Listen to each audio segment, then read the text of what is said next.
Everything's been put in place to do this as safely as we can. If you two are both happy to do this, we can do it.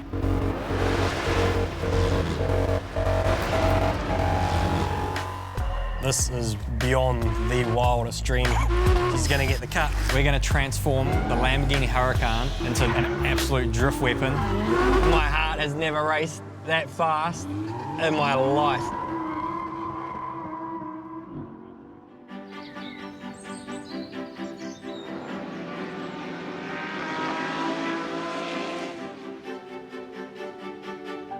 Frickin' got here. I flew in yesterday and pulled it out of the box, and it's all in one piece, no damage, so that's always a bonus as well. We've got our week leading into Goodwood Festival of Speed, and still quite a few things that we're going to try and ram into that week. We want to finish the Cybex ECU, finish off the nitrous, and then we'll run it up on a dyno. But more importantly is 5 AM start tomorrow, straight into filming. We're going to be pushing this thing really hard straight away. Stress levels are pretty high. We have to try to keep this car pristine to reveal to Lamborghini at Goodwood, but doing a film shoot with that frickin' thing, which is more deadly than a monster truck. Look at the size and the weight of the Kamaz. It's like this huge Dakar truck. I don't think he's got anything to worry about for damages for next weekend, but I certainly have it. This would just be like a little wheel wedge. So even though we're revealing this car at Goodwood Festival of Speed, what's just as important, if not more, is like to my purist fans, the rotary purists, I need to execute something pretty explosive to make sure that I impress them with this wild Lambo.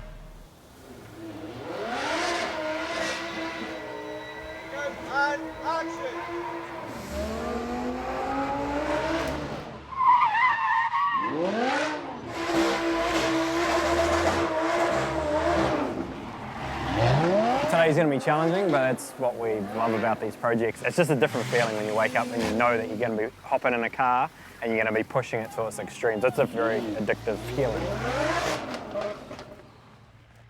Halt! No authorization to be here. I don't know how this fits into the skit, but it's freaking hilarious. She's going to come off the street, pull into there. Drift around there and then stop. Yeah, the Kamaz is going to come in behind.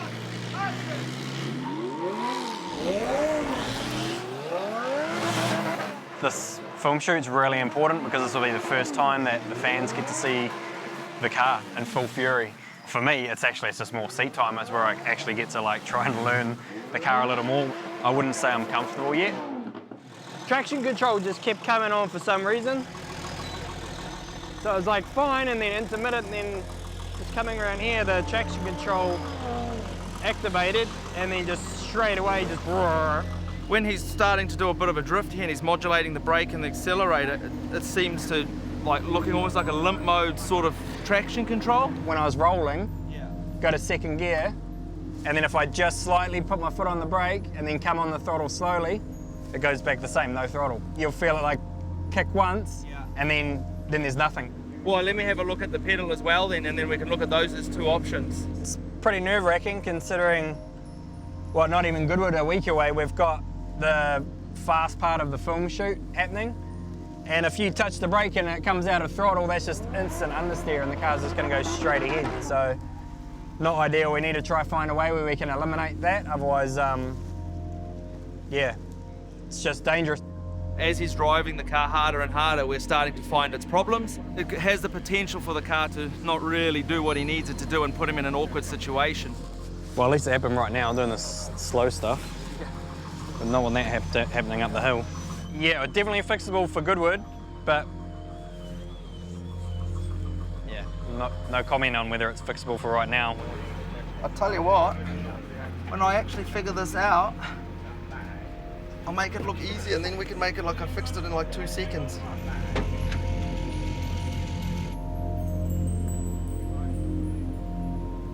Next part of this shoot, I'm not actually drifting anyway. I'm just coming down here as fast as I can, slamming on the brakes. Kamaz is gonna fly through and smash through a big fence and a gate. Start, stop, system fault. System not ready. When you can, actually, positions, we're not too far. Yeah, can we just, we're just on the phone to Lamborghini. We've got to try, yeah, it's having some issues with the gearbox. We are just on the phone now to Luigi, He's our New Zealand Lamborghini tech. He's actually on holiday on the other side of the world and he's answering our calls because we've got problems. You try it yet to do skids and stuff like that? Should I try it and I'll call you back? Stand clear, gonna do a burnout. That auto shifting. Yeah, So that's auto shifting. So that auto shift. So we're pretty much fucked until Goodwood, so we can't carry on. Ugh. The car's auto shifting.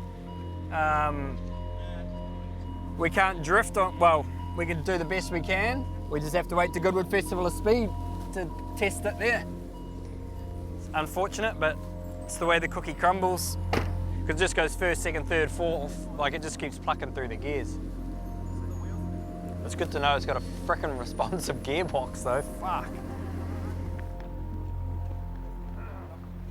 Do you want to watch the test jumps from there or yeah, I'll watch get a feel for it? Essentially what we're doing is 2 driving manoeuvres. One is the truck coming down and doing the jump. He's rehearsed it yesterday, he's very happy with that. So that's our first manoeuvre. The second one is Mike's one, we're coming in a straight line.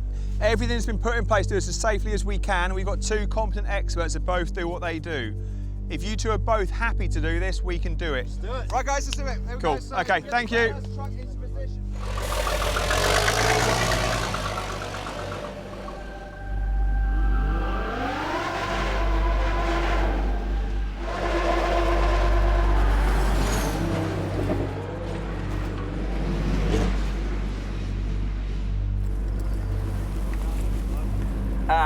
Fuck. Yeah, like Luigi said, the only other thing is I'm trying to unplug that brake, but he doesn't think it's that, and he just thinks that this actually needs to be plugged in and sort of recoded, written over, because he just says there's just so many fault codes now. Pretty cool watching him jump over me though, that's pretty cool, but it'd be way better if we had heaps of smoke coming off the back. Well, it's now actually an inconsistent reaction to certain things, so we can't actually pinpoint it because it's not doing the same thing repetitively. Positive is, tonight we take this to the shop and we're installing the Cyvex ECU, which will eliminate and override a whole lot of that stuff. I was pretty underneath the Kamaz right then. It was like, woo. For me, the disadvantage is I didn't really get any seat time to actually learn how to drift up the frickin' hill.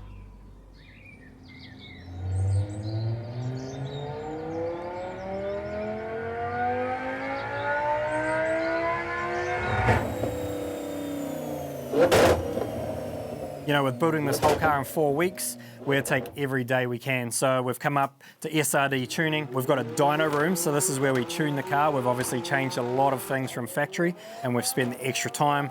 The boys have wired in the Cyvex ECU. So the ECU is the brain of the car. On the shoot, we had issues with the factory ECU having so many fault codes. So the thing was like throwing into limp mode a few times. It was auto shifting by itself. But now the Cyvex is able to override a whole lot of that. And this has just really put the car through all the dynamics that it's going to see on the racetrack. So all through the power rev range, making sure it's crisp, it's clean, because obviously we've thrown a whole lot of extras onto the motor.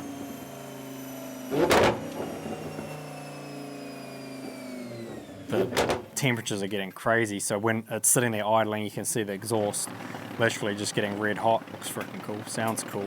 While we're here, we're also installing the nitrous system. Just done 100 shot of nitrous, I think, with my driving style and a lot of full throttle, the way we've got it set up. 100 shot is enough. Frick, it sounds cool, and it's given us another 100 horsepower, so we're really excited to actually get it back on track. Nitrous. Nerves are starting to kick in as we're getting very close to Goodwood Festival of Speed, and it's not because I've only done 5 laps in this thing, it's because I'm about to reveal this to Stefano, Lord March, all the people that have made this project come to reality.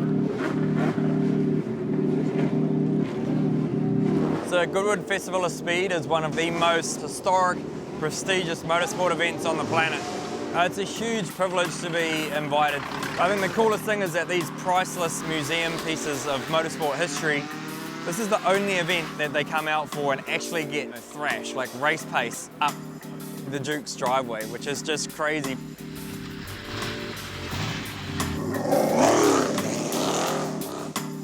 All right, now we've got like a 90s era form, so it's like just a mix of everything.